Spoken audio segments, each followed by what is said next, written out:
En el nombre del Padre, del Hijo y del Espíritu Santo. Amén. Ven, Espíritu Santo, y llena los corazones de tus fieles y enciende en ellos el fuego de tu amor. Envía tu Espíritu Creador y se renovará la faz de la tierra. Estamos estudiando el Catecismo de la Iglesia Católica, su tercera parte, la vida en Cristo.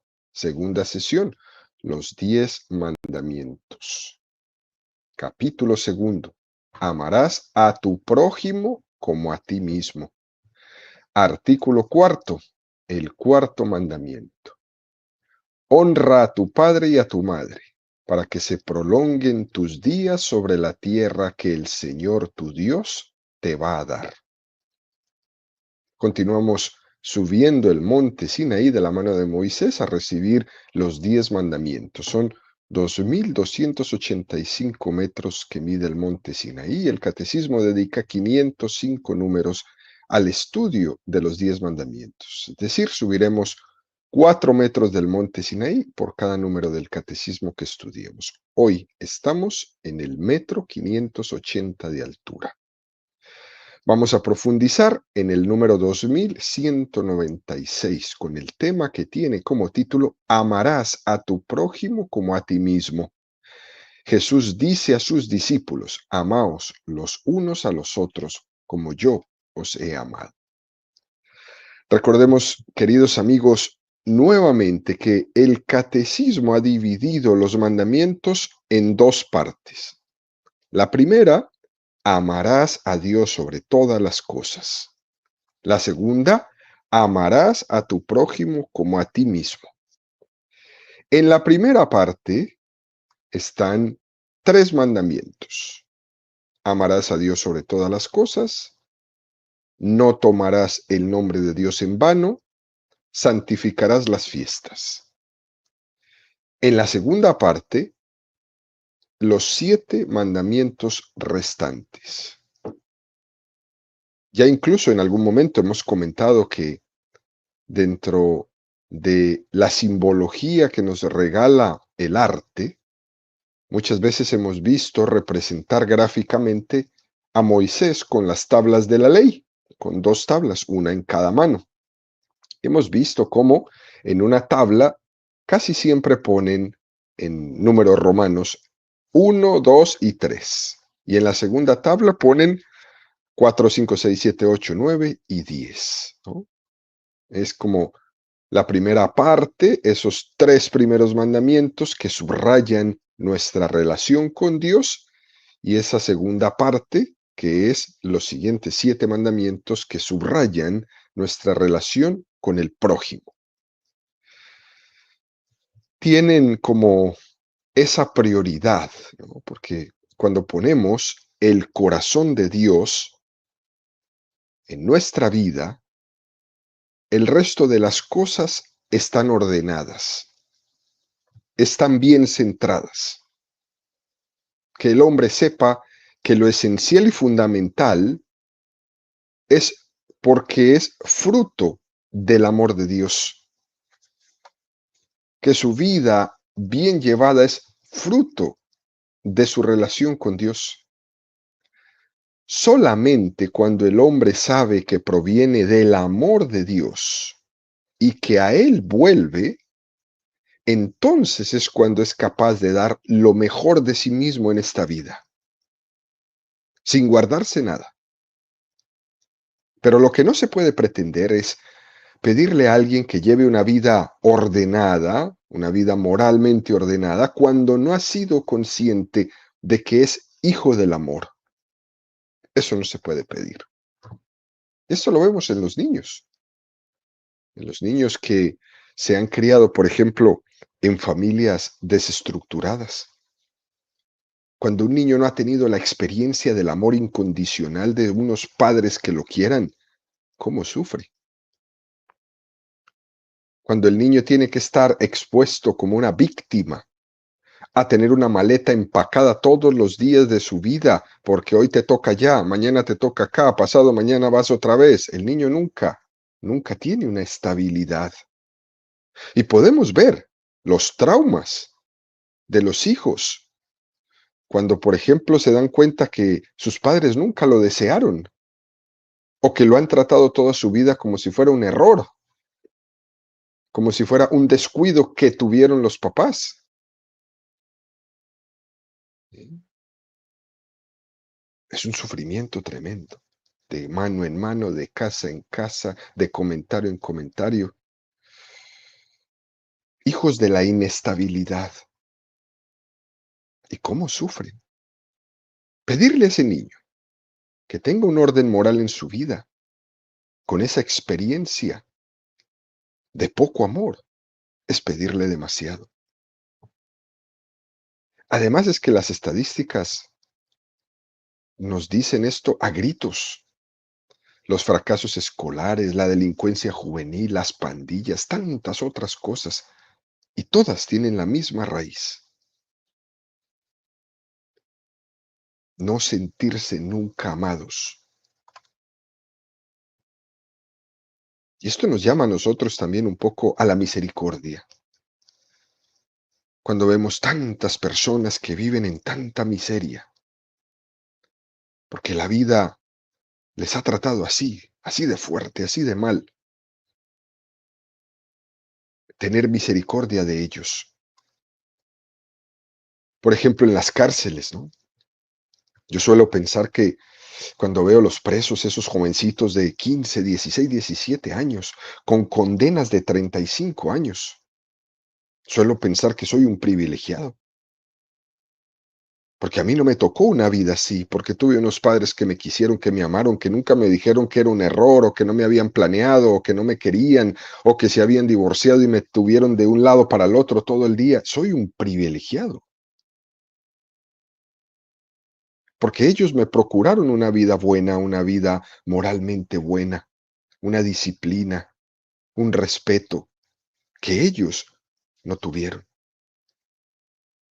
Y le doy gracias a Dios, porque fui receptor del amor. Y eso me hace ver a esos niños, a esos que atendemos todos los días, ¿no? Con gran misericordia. Hoy día, en muchos lugares, en las escuelas, se debate en la enseñanza de la escuela entre elegir si enseñamos una clase de religión o una ética, o una clase de ética. Y eso realmente no debería de ser un debate, porque el gran añadido que la religión católica le da a la ética es justamente esto, que la moral plantea una vivencia de la ética, pero fundada en Cristo, fundándola en la vocación por y para la que hemos sido creados, que esa es solamente una, la vocación al amor. Por eso creo yo que la moral cristiana es una propuesta que supera todo tipo de ética. Esta que nos quieren vender en las escuelas, la ética laica, a la fuerza. ¿Y por qué la moral cristiana supera la ética laica que nos quieren vender, que nos quieren imponer? Porque a la ética laica le falta fundamento, le falta la razón, le falta la causa última del por qué. La ética laica en la que nos quieren criar, en la que quieren educar a nuestros hijos, siempre está en función de lo práctico, pero le falta el cómo explicar de dónde viene la dignidad del hombre que actúa. Y todo lo queremos práctico. Fíjese, tanto es así que es tan práctica que hasta los exámenes de las escuelas ya los cambian, donde a los niños no les enseñamos a pensar, sino simplemente a elegir A, B, C o D y ya, se acabó, basta, práctico. En cambio, la moral cristiana sí puede hacerlo. La moral cristiana puede dignificar al hombre. Ella fundamenta que la dignidad del hombre en última instancia está en que cada uno de nosotros somos imagen de Dios, que somos seres espirituales, no solamente materiales, que tenemos un alma racional, que tenemos una conciencia. De ahí que la moral cristiana católica siempre será muy superior a cualquier innovación de estas que nos quieren vender hoy sobre una ética laica.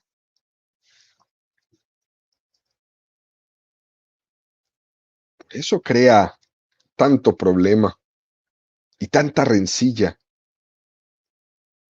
Y tantos que no creen en Dios no quieren tener una moral, menos una moral cristiana católica en los libros de la escuela. De hecho, fíjense, queridos amigos, es muy curioso que al final uno ve cuando los padres de familia se les da a elegir entre esa ética laica de la escuela o de la propuesta mundana y la moral cristiana, la mayoría escoge la moral cristiana.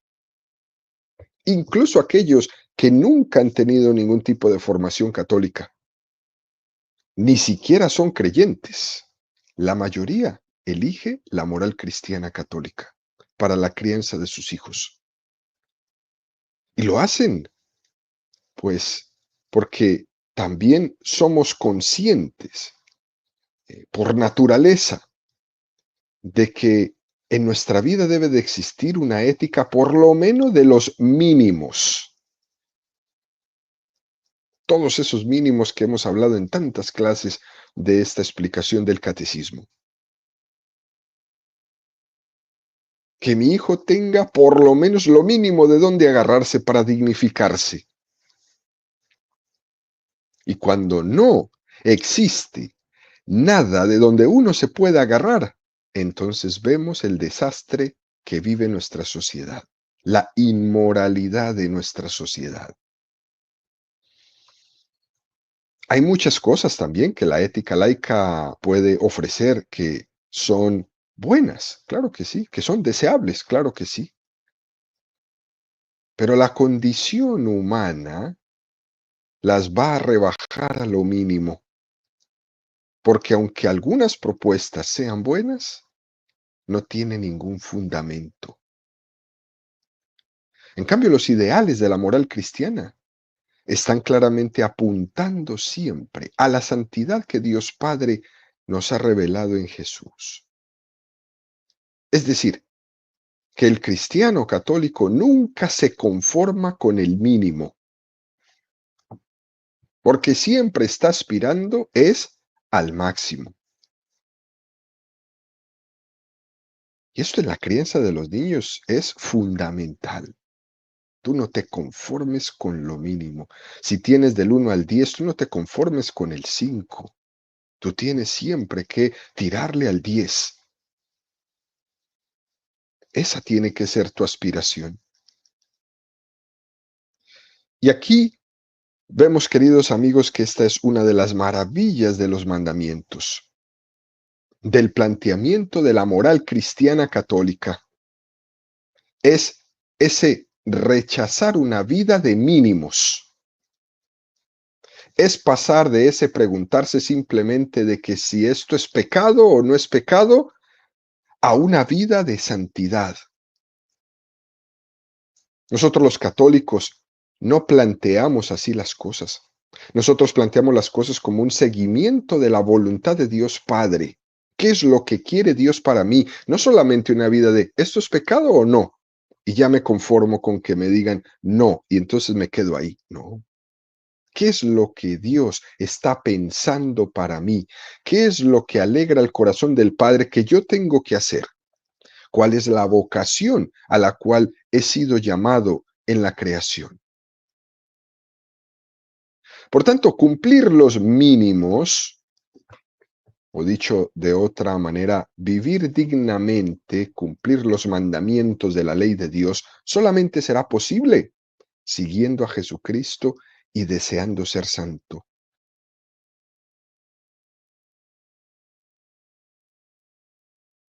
Y aquí hay que dejar de pensar que eso de la santidad, del seguimiento de Jesús, que eso es un ideal solo para las monjas de clausura, para los señores sacerdotes, y que eso no es para mí.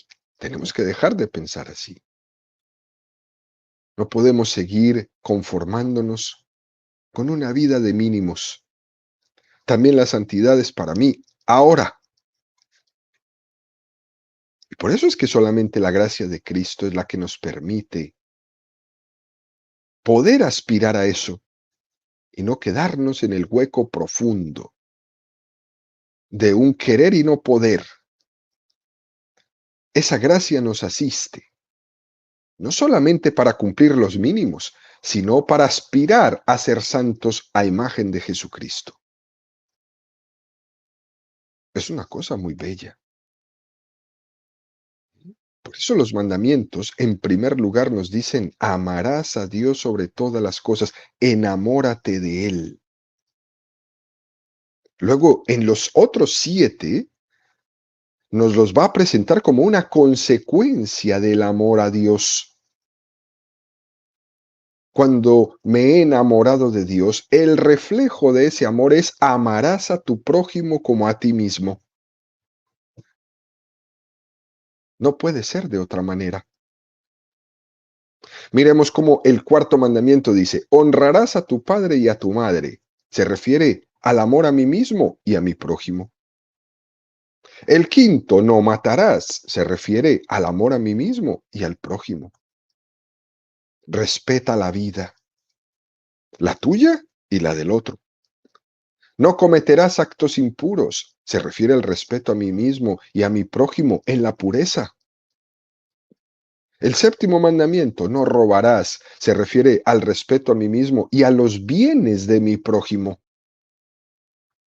El octavo mandamiento, no dirás falsos testimonios ni mentiras, se refiere al respeto a mi dignidad y al cuidado de la imagen del prójimo, evitando siempre la hipocresía.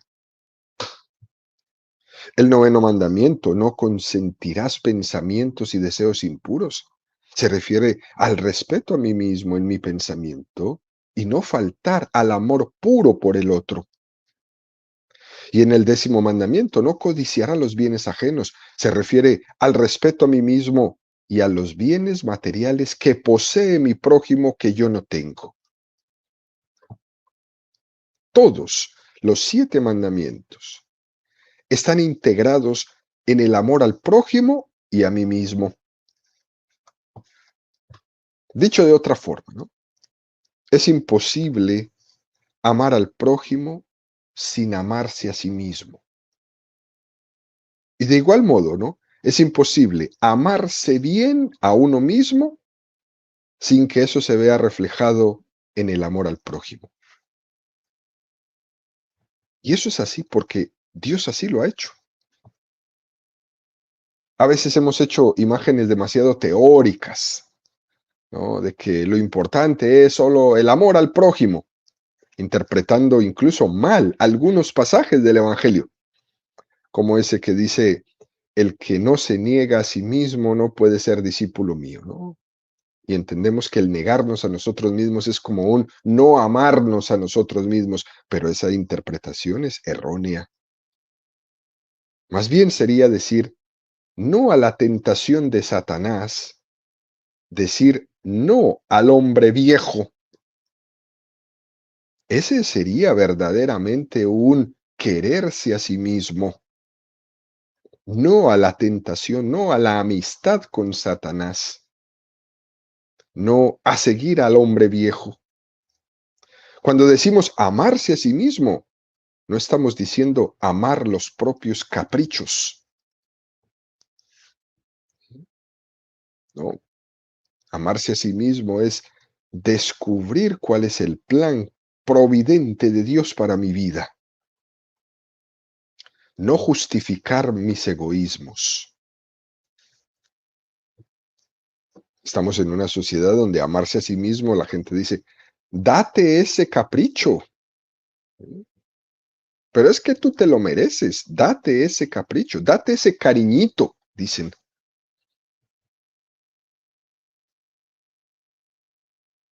Hay que buscar siempre cuál es el plan providente de Dios en mi vida. Y eso va a ser quererse a sí mismo. Con esta pequeña introducción, el catecismo nos invita a entrar de lleno en el cuarto mandamiento, en el número 2196, que dice: en respuesta a la pregunta que le hacen sobre cuál es el primero de los mandamientos, Jesús responde: el primero es: escucha, Israel, el Señor nuestro Dios es el único Señor. Y amarás al Señor tu Dios con todo tu corazón, con toda tu alma, con toda tu mente y con todas tus fuerzas. El segundo es: amarás a tu prójimo como a ti mismo. No existe otro mandamiento mayor que estos. El apóstol San Pablo lo recuerda: el que ama al prójimo ha cumplido la ley. En efecto, lo de no adulterarás, no matarás, no robarás, no codiciarás y todos los demás preceptos se resumen en esta fórmula: amarás a tu prójimo como a ti mismo. La caridad no hace mal al prójimo. La caridad es, por tanto, la ley en su plenitud. Es un número un poco extenso, pero precioso, ¿no? Este numeral 2196 del Catecismo, que tiene una gran importancia porque concretiza desde la respuesta de Jesús a la pregunta del escriba sobre los mandamientos. El primer mandamiento es el amor, incluso antes que la justicia. Qué paso tan grande, ¿no? El primer mandamiento es el amor antes que la justicia. Además, Jesús dice eso en un contexto donde en teoría, en el Antiguo Testamento, se sustentaba esta afirmación. No era nueva la formulación que Jesús estaba haciendo. Se estaba apoyando totalmente en el Antiguo Testamento. Pero es cierto que la explicación que muchos escribas y fariseos estaban haciendo y la vivencia práctica de esa moral expresada en el Antiguo Testamento no estaba subrayando la centralidad en el amor, sino en la justicia, en el cumplimiento por el cumplimiento. Muchas veces se estaba explicando de una manera que parecía que las relaciones de justicia o legalismos eran lo único, eran lo principal. La ley era explicada de tal manera que el cumplimiento meticuloso de nuestros deberes para con Dios y con los demás, el acento de eso estaba puesto, era en el propio cumplimiento, más que en el motivo del por qué los cumplo, que debería haber sido el amor. Tú cumple, ames o no. Puede parecer una pequeña distinción, ¿no? Pero eso cambia todo. ¿Qué es mejor? ¿Que planteemos una presentación del cristianismo o de la moral cristiana donde lo primero es ser enamorados de Dios y del prójimo, o ser cumplidores no más? ¿Qué será mejor? Los presentadores de la ética laica, esta que nos quieren vender hoy día, se están centrando en una presentación de formar personas que cumplan la ley, como máquinas. Esos son los cumplidores de derechos, de deberes, que no está mal al 100%, y que ellos lo tienen que presentar así. Pero lo específico de la moral cristiana está en tener el equilibrio entre cumplir los derechos y los deberes, no porque tengo que a presión, sino por amor. nosotros los católicos presentamos es una moral de enamorados, enamorados de Dios, enamorados del prójimo, no simplemente máquinas que cumplen. Mucha gente dice, yo no quiero caridad, lo que quiero es que me hagan justicia. Pero lo cierto es que eso es deformar y no entender lo esencial. Lo más precioso para el hombre es que es causa del amor. Eso es lo más precioso. Y ese amor lo lleva a la caridad. Eso lo vemos en el precioso pasaje de Zaqueo. Este hombre que se queda perplejo de que Jesús lo conociera por su nombre. Me ha llamado por mi nombre y dice que quiere venir a mi casa. Zaqueo es un hombre de vida desordenada, apegado al dinero, odiado por muchos, querido por otros, solo por lo que tiene. Él en su vida no había hecho una experiencia del amor de Dios.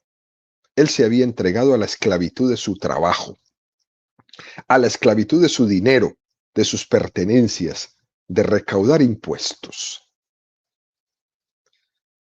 Lo más hermoso, lo que más emociona de este pasaje de Zaqueo, es ver que cuando Jesús está en su casa, de la nada, Zaqueo se pone de pie y dice, la mitad de mis bienes se la doy a los pobres.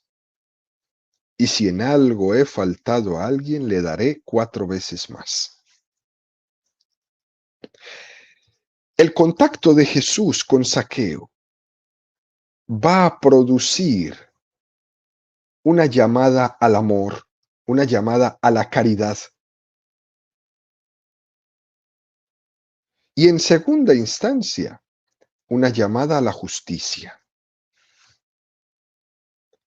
Porque solamente cumple los deberes de justicia el que está tocado por la caridad.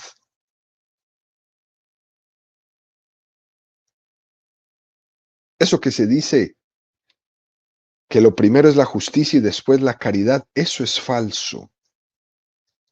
Porque en la vida real, en la vida del hombre, es solamente quien es consciente que la vida es un regalo de Dios, que vivimos de regalo, que es pura gracia, quien tiene esa experiencia del amor será justo.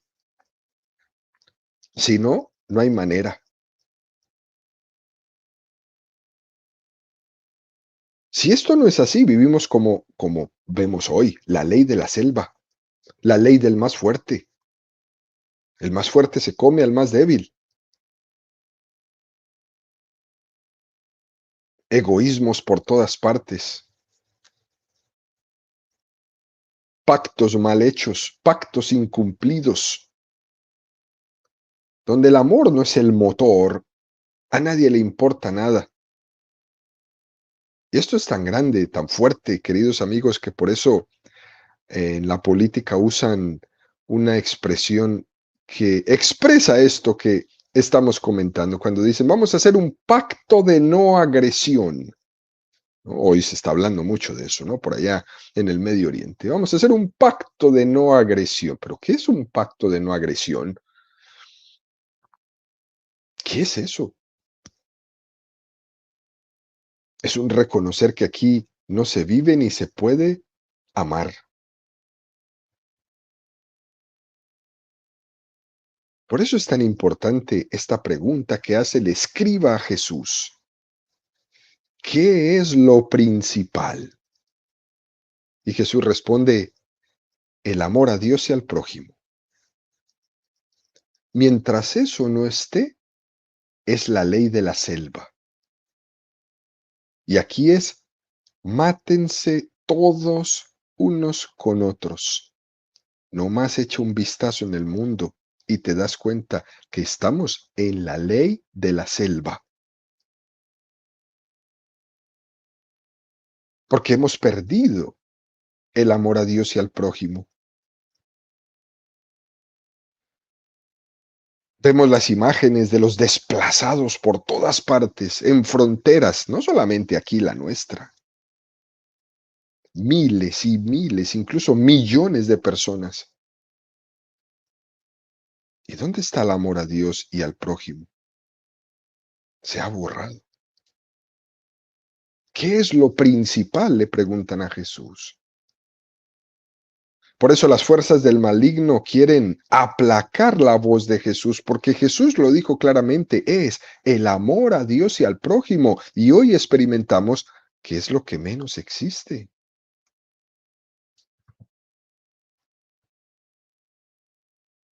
Otro pasaje que nos puede ayudar a entender esto es el pasaje donde Jesús está en la última cena con sus discípulos. Terminada la cena, Jesús dice, amaos los unos a los otros como yo os he amado. Son como dos fundamentos distintos, ¿no? El Señor nos quiere dar una escuela de amor a nosotros mismos. Y no es tan fácil quererse bien. A veces es más difícil quererse a uno mismo que querer a los demás. Tantas cosas que nos dificultan ese amor a nosotros mismos. Sentimientos de fracaso, falta de autoestima, complejos. Y Jesús nos enseña a querernos y a estimarnos.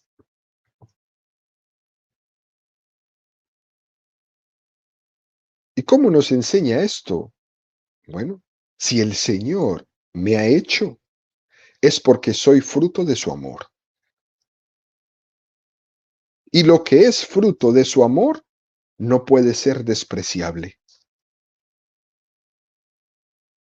Y yo debo de entender eso para quitarme este complejo de inferioridad con el que vivo todo el tiempo, este sentimiento de fracaso con el que tengo que cargar todo el tiempo, esta, para muchos, enfermedad, ¿no? Esta falta de estima o esta estima baja.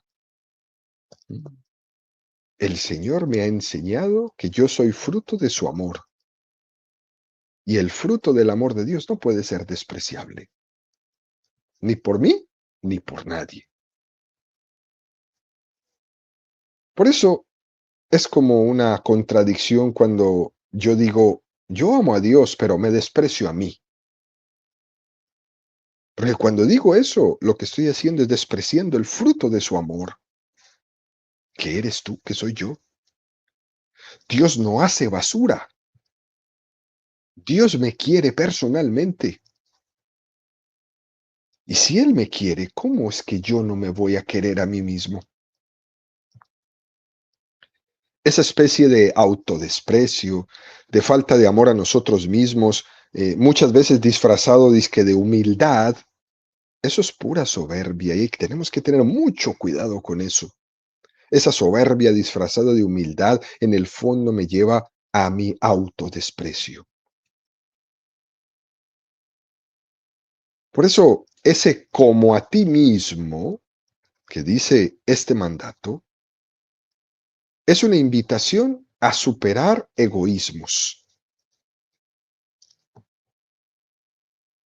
a que no piense yo solamente en mí mismo. Es una invitación a superar nuestra visión egocéntrica de todo, yo en el centro de todo. Por eso el Señor complementa este amarás al prójimo como a ti mismo justo en el momento de la última cena, en la primera Eucaristía, al decir, amaos unos a los otros como yo os he amado. Es un complemento perfecto. Es Jesús que nos enseña a querernos en mi miseria y aún así Él no ha dejado de quererme. Me quiere incondicionalmente, me quiere como hijo y no soy menos hijo por ser un pecador. Es más, el amor del Padre se vuelca de una manera persistente en el hijo que se aleja de él y vuelve y vuelve y vuelve. Es un matiz muy, muy importante, como yo os he amado.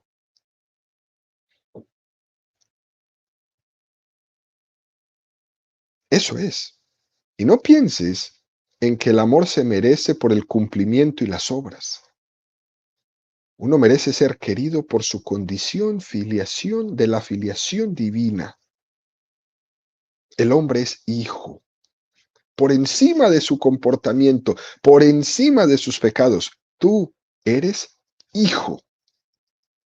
Eso no se te puede olvidar nunca. El Señor nos ha enseñado en la propia Eucaristía cómo nos ha amado Él. ¿Y cómo nos ha amado? Dándose en alimento para todos nosotros. De esa manera, Jesús me está mostrando cómo voy a amar al otro. Me está invitando a hacer Eucaristía para los demás.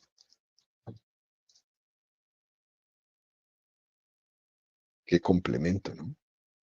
Amarás al prójimo como a ti mismo. Sé Eucaristía para los demás.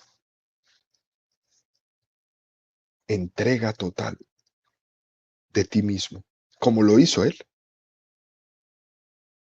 Y se ha quedado ahí para siempre.